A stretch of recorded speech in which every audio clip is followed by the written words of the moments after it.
네, 이처럼 내년도 최저임금이 시간당 1,030원으로 결정이 됐지만 노동계와 경영계 모두 불만입니다. 네, 관련 내용을 이인철 참 좋은 경제연구소장과 짚어봅니다. 어서 오십시오. 오세요. 네, 지금 제도 도입 37년 만에 처음으로 최저임금 10,000원 시대가 열리게 됐습니다.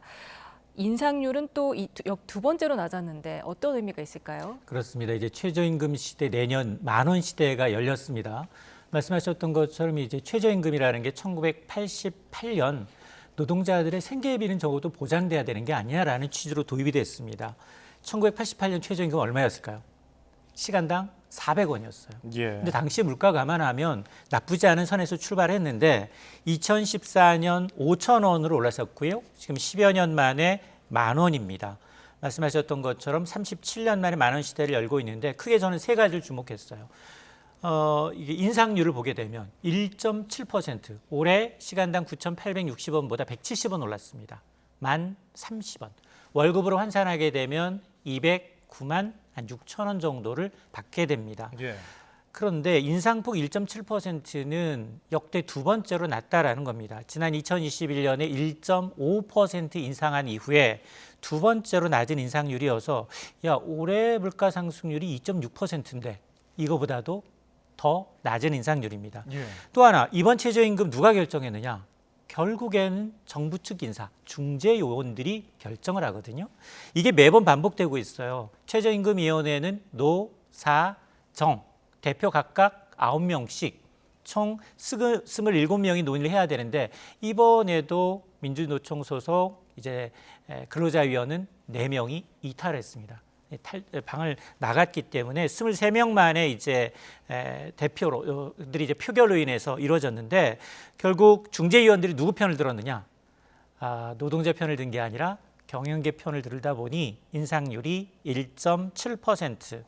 그럼에도 불구하고 말씀하셨던 것처럼 이번 내년도 최저임금 결정에 대해서 노사 모두 만족하느냐? 모두 불만족스럽다. 이건 좀 문제가 있지 않느냐라는 겁니다. 예. 물가 상승률을 감안하면은 1.7% 상승은 좀 적다는 의견이 있는데 이 점 어떻게 보십니까? 자, 내년에 1시간 일을 했어요. 알바를 해서 1030원을 벌었어요. 1시간 일해서 먹을 수 있는 점심 메뉴 뭐가 있을까요? 김밥 됩니다. 김밥 한 줄 먹을 수 있어요. 김밥 서울 지역의 평균 가격이 한 줄 가격이 한 3,400원 정도 되는데 예. 근데 저는 참치김밥을 고수하는데 참치김밥은 못 먹어요. 그게 좀 비싸죠. 참치김밥은 5,500원이다 보니까 두 줄은 못 먹습니다. 예. 그리고 이제 비빔밥 먹을 수 있을까요? 서울에서 글쎄요, 비빔밥 못 못 먹을 것 같은데. 먹습니다. 예. 서울 지역의 평균 비빔밥 가격이 11,000원이 넘습니다. 1,885원. 그러니까 11,000원은 줘야 되거든요. 비빔밥은 못 먹습니다. 그래서 먹을 수 있는 게 따져봤더니 김밥 한 줄 내지 두 줄, 야채김밥이면 여기다가 김치찌개 백반, 그리고 짜장면과 칼국수 정도. 칼국수 좀 간등간등합니다. 10,000원 좀 넘어가려고 하거든요. 그런데 여름에 그것만 먹고 못 살잖아요. 보신하기 위해서 뭐 냉면도 좀 먹고 싶고 삼계탕도 먹어야 되는데 어렵네요. 이거는 시간 어렵습니다. 기준으로. 예, 냉면이 12,000원에 육박하고 있고요. 그 삼계탕은 맛집에서는 2만 원이에요. 그러니까 2시간 일해야지 겨우 먹을 수 있다라고 하다 보니 지금 정말로 알바를 하면서 생계를 유지해야 되는 분들의 경우에는 물가 감안하면 오히려 내렸다. 이게 그러면서 이제 반발하고 있는 겁니다. 네, 지금 그 말씀하신 대로 노동자 측에서는 실질 임금이 삭감이 됐다 이렇게 되니까 올해 최저임금 대비 인상 1.7%는 1989년부터 지난해까지 연평균 인상률이 9%인데 굉장히 많은 차이가 있고 또 윤석열 정부 들어서도 제일 낮았잖아요. 지난해 5% 올랐고 올해는 2.5% 올랐는데 내년에 1.7%. 왜 이렇게 줄어들고 있는 걸까요? 점점점 낮아질 거예요. 사실은 최저임금 계산 방식이 있어요. 최저임금을 그래도 근거 있게 계산하기 위한 계산 방식인데 그게 뭐냐? 최저임금은 올해 경제성장률 전망치 플러스 소비자 물가 상승률 전망치 플러스 거기에다가 이제 고용, 취업 증가율의 이제 고용률은 뺍니다. 그러면 올해가 성장률 전망치가 2.6. 그리고 물가 상승률 전망치가 2.6, 합치면 5.2예요. 여기다가 뭐를 빼냐? 취업자 증가율 전망치가 한 0.8% 정도 돼요. 그러니까 4.8%가 올라야 돼요. 예. 그럼에도 불구하고 4.8% 올려야 되는 기준식이 있음에도 불구하고 1.7% 올렸단 말이에요. 그러니까 갈수록 이게 앞서 제가 이제 월급 개념으로 얘기를 하게 되면 올해 한 206만 원이에요. 9,860원에 대한 40시간 기준 월급이. 근데 내년에 한 209만 원 남짓이라고 말씀을 드렸잖아요. 예. 근데 시간이 가면 갈수록 이건 200만 원이 아니라 300만 원, 400만 원 올라갈 수밖에 없습니다. 그런데 음식점 사장님 운영하고 있는 우리 삼촌 봤더니 야, 사장님인데 월급 200만 원을 채 못 받아가. 이런 역전 현상이 발생하고 있습니다. 예. 그러다 보니 점진적으로 중재 요원들이 사용자 측에 계속해서 좀 우호적으로 좀 찬성 투표를 하는 경향이 좀 짙어졌기 때문에 점점점 상승률은 좀 둔화될 겁니다. 그러다 보면 노사 간 분쟁은 더 커질 수 있습니다. 예, 노사 간 원래 최초 제시안이 괴리가 좀 있었고요. 둘 다 지금 결과가 나왔지만 불만족스러운 상황입니다. 그러면 다른 나라와 비교했을 때는 어느 정도 수준이라고 볼 수 있을까요? 이게 사실은 다른 나라와 비교하는 게 굉장히 무의미해요. 예. 왜냐? 이게 국가별의 최저임금의 산입 기준도 다르죠. 물가 수준도 다릅니다. 노사 관계가 다르고요. 특히 가장 지금 영향을 미치고 환율이에요, 환율. 그렇죠. 달러 기준이잖아요. 자, 그런데 대체적으로 이런 걸 빼고 2023년 최저임금을 국가별로 현재 환율을 적용해 보게 되면 전반적으로 보면 서부 유럽 국가가 우리나라보다 좀 높습니다. 근데 아시아 국가의 경우는 우리나라가 더 높아요. 예. 그래서 한번 봤더니 실질적으로 2023년 기준, 현재 환율을 기준으로 적용해서 어디 가서 알바하면 가장 많이 돈 받을 수 있느냐? 영국입니다. 영국입니까? 네. 예. 영국은 유로 안 쓰잖아요. 파운드가 쓰잖아요. 예. 영국에 가면 2023년 10.42파운드 1시간당 벌 수 있는데 이거 환산해 봤더니 18,500원이에요. 예. 올해 최저임금이 우리나라 임금의 2배 받을 수 있습니다. 근데 문제는 여기 물가가 장난이 아니에요. 2022년 물가가 9% 올랐습니다. 와. 그러다 보니 이제 임금을 되게 많이 올려줬던 거고요. 2위가 독일입니다. 독일은 유로화 쓰거든요. 12유로. 여기도 한 17,900원. 3위가 프랑스. 여기도 한 16,800원 정도이고 미국은 50개 주가 있잖아요. 예. 연방정부가 최저임금을 제시하지만 지방마다 정하는 이 임금 차이가 달라서 연방정부의 최저임금은 한 7.25달러로 지금 2009년부터 지금까지 줄곧 동결돼 있어요. 예. 9,988원이니까 10,000원 정도예요. 근데 이거는 이제 각각 주에서 연방정부의 최저임금은 반영하거나 그보다 더 높게 주기 때문에 별 의미가 없습니다. 근데 아시아를 보게 되면 대만의 최저임금이 한 7,450원, 일본의 경우에는 2023년 8,300원인데 일본의 엔화 가치가 너무 떨어졌어요. 예. 지금 38년 만에 최저치다 보니까 지난해 처음으로 한국보다도 최저임금이 더 낮은 국가로 이제 일본의 굴욕이었고요. 그러다 보니까 그러면 민주노총이 제시하는 자료를 좀 보게 되면 2022년 기준 OECD 회원국 가운데 우리나라의 최저임금은 어느 정도 수준이냐? 28개 최저임금을 도입한 28개 국가 가운데 한 15위 중위 정도의 이제 수준이라고 지금 보고 있습니다.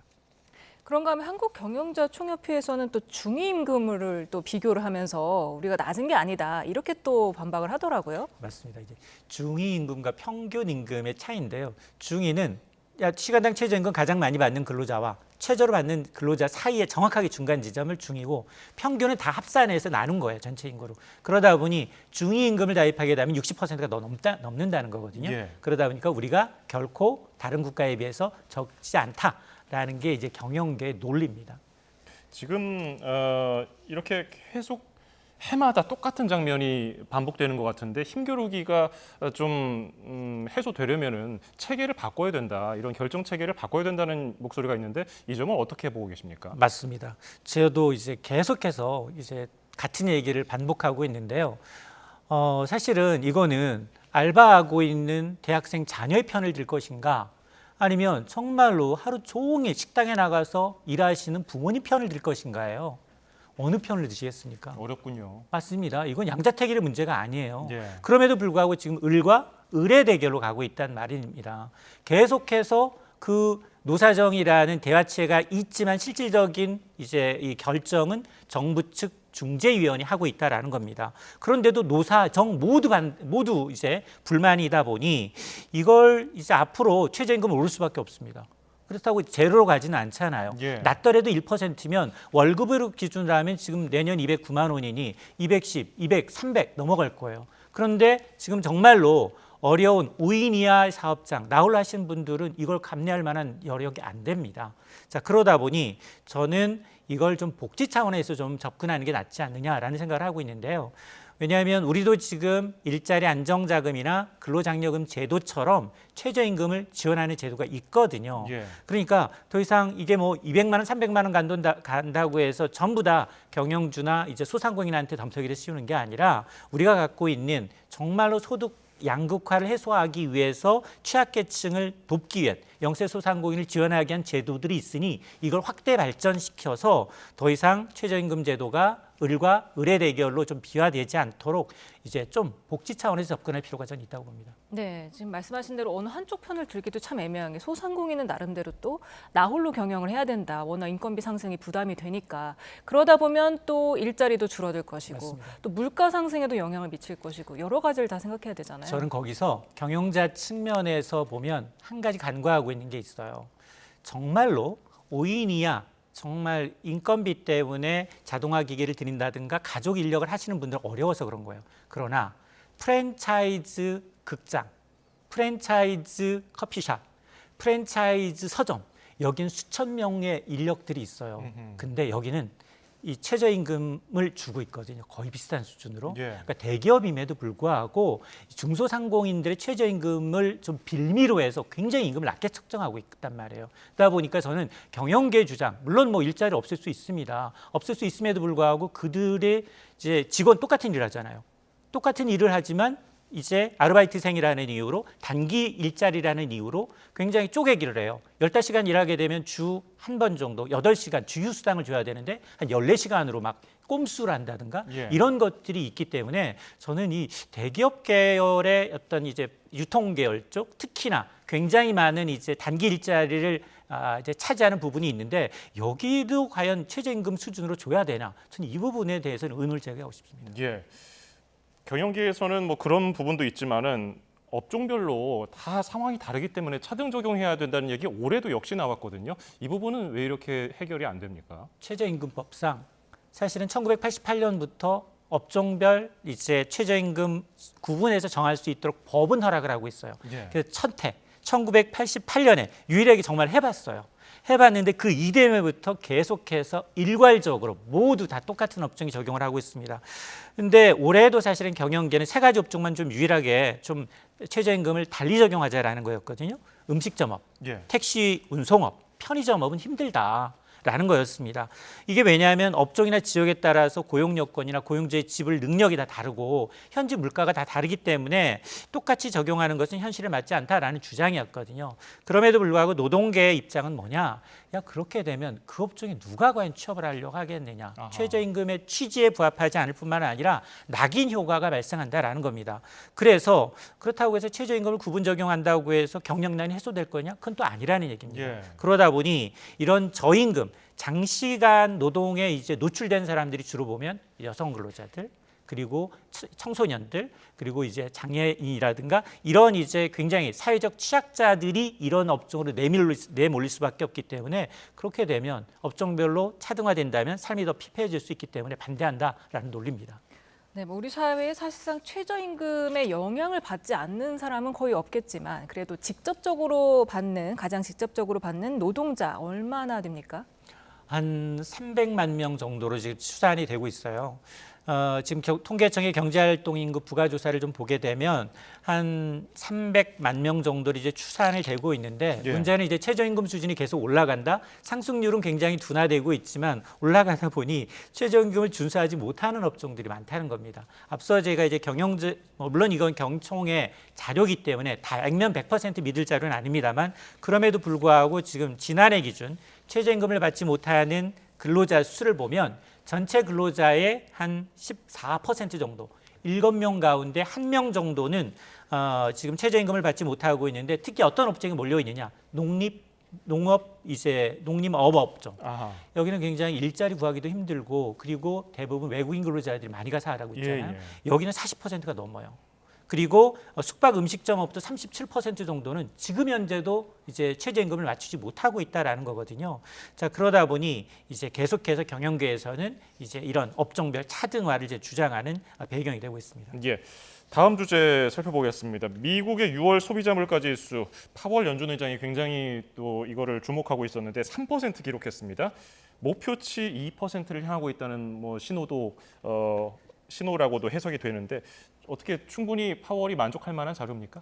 일단은 굉장히 이제 의미가 있는 게 이게 물가라는 건 두 가지를 봐야 돼요. 1년 전 수준과 비교를 할 것인가, 전월 대비 비교를 할 것인가.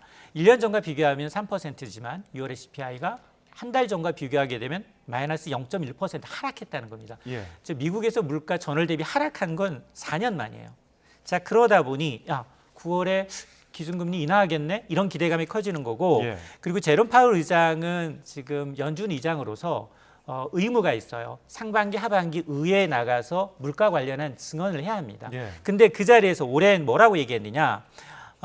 지금 봤더니 하원에 출석해서 기준금리 인하 주어진 데이터를 기반으로 하는 거지 정치적 이벤트 11월 대선이 있다고 해서 바뀌지는 않는다. 예. 이런 언급을 했다는 거죠. 그러니까 나홀로 이 길을 가겠다라는 거거든요. 그러다 보니 이제 9월 이나의 무게가 싣고 있고 특히나 상원에 가서는 뭐라고 언급을 했냐면 고금리가 길어지면 오히려 경제가 위태롭다는 거예요.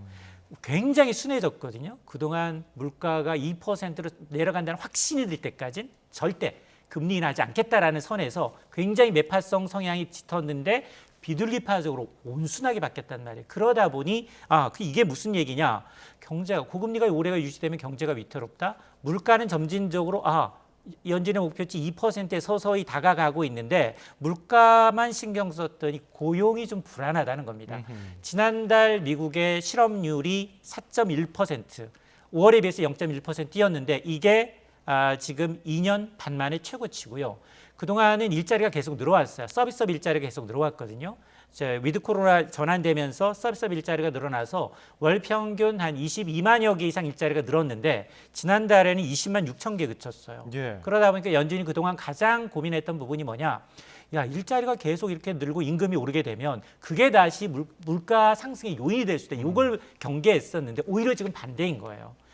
고금리가 오래 지속되다 보니 고용시장마저 둔화되고 있다라고 이제 시그널을 받고 있기 때문에 예. 앞으로 발표되고 있는 경제 지표들, 고용 지표, 그리고 물가 지표, 소비 지표에 따라서 아마 전망은 왔다 갔다 하겠는데 지금까지 전망을 놓고 보면 CME의 이제 페드워치, 미국 연준의 금리 전망을 가늠해 볼 수 있는 페드워치를 보게 되면 9월 인하 가능성, 11월 인하 가능성 두 차례 보고 있는데 9월 인하 가능성이 상당히 높아졌어요. 예. 9월 인하 가능성은 80%가 넘게 올랐어요. 이게 하루 만에 거의 10%포인트 넘게 이제 이 상승되고 있는 건데 예. 올해 지금 연준은 FOMC가 4번 남았거든요. 7월 31일, 9월, 11월, 12월 남았는데 아마 9월과 7월에는 아니다. 7월은 아직은 아니고 9월과 11월 금리 인하 가능성을 상당히 높게 보고 있습니다. 네. 그렇다면 우리 금리는 언제 내려갑니까? 사실은 기준금리 이번에 좀 다소 의외했던 건 기준금리 만장일치로 과연 갈 것인가? 연 3.5%로 동결은 지난해 2월 이후 12차례 동결은 분명하지만 소수 의견, 금리를 낮춰봅시다라는 소수 의견이 1명 내지 2명 정도 나타날 줄 알았는데 다 동결로 나왔어요. 이건 좀 이례적이었는데 그럼에도 불구하고 동결한 배경 크게 세 가지입니다. 환율 불안하고요. 수도권 부동산 불안합니다. 가계부채 불안하고요. 여기에다 미국 금리 불확실성이 여전합니다. 그래서 그럼에도 불구하고 이 총재가 뭐라고 얘기했느냐. 이제는 차선을 바꾸고 적절한 시기에 방향을 전환할 준비가 돼 있다. 이게 굉장히 금리 인하 시그널을 강하게 준 거예요. 이런 걸 피벗이라고 하거든요. 예. 통화 정책의 전환 가능성을 직접 이제 중앙은행장이 얘기를 했다라는 건데요. 앞서서 계속해서 금통이 끝나고 이창용 총재가 뭐라고 얘기했느냐. 소비자 물가 상승률이 2.3에서 2.4%까지 내려가는 것이 확인이 되면 그때 금리 인하에 나서겠다. 근데 지난달 소비자 물가 지수가 2.4%예요. 딱 바운드리 안에 들어와 있으니까 네. 지금 지금 금리를 내려도 이상이 없다라는 거지만 그러나 지금 금통위원들 속내를 좀 들여다보니 만장일치이긴 하지만 석 달 후 기준금리 인하를 주장한 의원이 6명 중 2명이에요. 예. 이게 5월에는 1명이었거든요. 월보다 점진적으로 많아지고 있다는 건 미국이 9월 첫 금리 인하에 나서면 한국은행은 이걸 확인하고 10월경에 기준금리를 한 번 더 낮추지 않겠느냐라고 하는데 한국은행은 올해 하반기에 금통이 3번 남았어요. 8월, 10월, 11월, 그 가운데 10월 인하 가능성이 이제 커 보입니다. 예.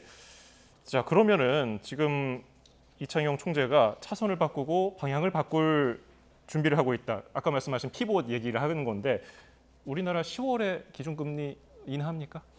일단 지금까지 나왔던 데이터 앞서서 예. 얘기했잖아요. 불안한 게 뭐라고요? 환율도 좀 불안합니다. 예. 가계부채 부동산 불안하고요. 그리고 미국이 정말로 9월에 인하할 건가? 예. 이제 어떤 분들은 사실은 이 정치권 특히나 여당 그리고 KDI까지 나서서 야 우리 지금 내수 부진과 부동산 PF 감안하면 선제적으로 한국은행이 금리를 낮춰야 돼라는 주장을 하고 있어요. 예. 근데 그건 선을 긋고 있습니다. 왜냐하면 환율이 워낙 불안해요. 지금 1,400원까지 위기가 아님에도 불구하고 우리가 환율이 1,400원 돌파한 건 과거 3-4번밖에 없습니다. 뭐 IMF 외환위기라든가 글로벌 금융위기 같은 레고랜드 사태와 같은 위기 제약은 없었기 때문에 저는 선제적으로 미국보다 선제적으로 금리 인하할 가능성이 상당히 낮다. 따라서 저는 올해 금리를 내리게 되면 10월에 한 번 정도 10월에 내리지 한 번. 않겠느냐라고 보고 있습니다. 네, 지금 이번 주 서울 아파트값 상승폭이 5년 10개월 만에 가장 높은 수준을 기록했습니다. 금리나 기대감이 선 반영이 된 건지 언제까지 이렇게 오를 것인지 좀 짧게 예측을 해주시죠. 맞습니다. 이제 강남권발 상승세가 이제 2급지라고 하는 마용성, 마포, 용산, 성동구 그리고 경기도도 과천 들썩이고 있어요. 서울의 주간 아파트 상승률이 지금 0.24% 일주일 만에 올랐거든요. 0.24% 일주일 만에 올랐다. 이게 앞서 말씀하셨던 것처럼 2018년 9월 이후 5년 10개월 만에 가장 큰 폭으로 올랐다는 겁니다. 예. 어디가 가장 많이 올랐느냐? 성동구가 많이 올랐어요. 한 일주일 만에 0.52%가 올랐고요. 송파 서초가 0.4% 넘게 올랐고 경기도 과천도 여기 지금 재건축 밀집 지역이거든요. 일주일 만에 0.49% 올랐습니다. 사실 그동안 이제 고금리로 위축됐던 아파트 매수 심리가 대출 금리가 상당히 낮아졌어요. 주담대가 2% 후반까지 낮아지다 보니 빚을 내서 이제 일부 집 사기에 나서는 분들이 나타나고 있다. 특히나 내년에 입주 물량 줄어듭니다. 뭐 이런 것들 때문에 서울과 일부 수도권 아파트 상승세는 이어지고 있는데 다만 아직도 지방은 썰렁합니다. 예. 미분양이 속출하고 있고요. 부동산 PF 재가동되지 않은 곳이 너무 많습니다. 그래서 박상욱 국토부 장관도 뭐라고 얘기했느냐. 집값이 추세적으로 상승 전환한 거 아니다라고 선을 긋고 있어요. 그러다가 지금 사실 가장 이 불안한 심리가 뭐냐. 내년뿐만 아니라 후내년까지도 입주 물량 부족하다면서요. 이 부분이거든요. 그러니까 지금 박 장관은 그러면 3기 시도시 분양 앞당기겠다라는 거예요. 일반 분양을. 예. 왜냐하면 그동안 사실 3기 시도시 입지면으로 2기보다도 더 좋은 데도 있지만 미리 선분양했는데 취소되고 막 이런 것들이 있었거든요. 그러니까 정책이 일관성 없게 추진되다 보면 사람들 불안 심리를 자극해요. 거기다가 지금 하반기 내년부터는 총부채 DSR 규제를 좀 강화하게 돼 있는데 이것도 막 한두 달 정도 연기시켜줬거든요. 예. 그러다 보니 실수요자 입장에서 급해진 거예요. 대출 막히기 전에 좀 사자. 그래서 지금은 실수요자가 움직이고 있어서이고 정말로 금리가 내리고 정말 이제 이럴 경우에는 이제 가수요, 투기 수요가 가세야 되는데 아직 거기까지는 아니다. 그리고 지방은 여전히 이제 어렵기 때문에 이런 이제 양극화 현상은 좀 더 이어질 것이다. 특히 서울 같은 경우에는 2급지까지는 확산이 됐지만 뭐 노도강이라고 하는 우리 이제 젊은 층이 굉장히 접근이 쉬운 노원, 도봉, 강북 여기는 아직은 그렇게 많이 오르지 않았거든요. 예. 그러니까 이런 이제 양극화 현상은 좀 더 이어질 것으로 봅니다. 예. 경제 관련 이슈 분석의 이인철 참 좋은 경제연구소장이었습니다. 말씀 고맙습니다. 감사합니다.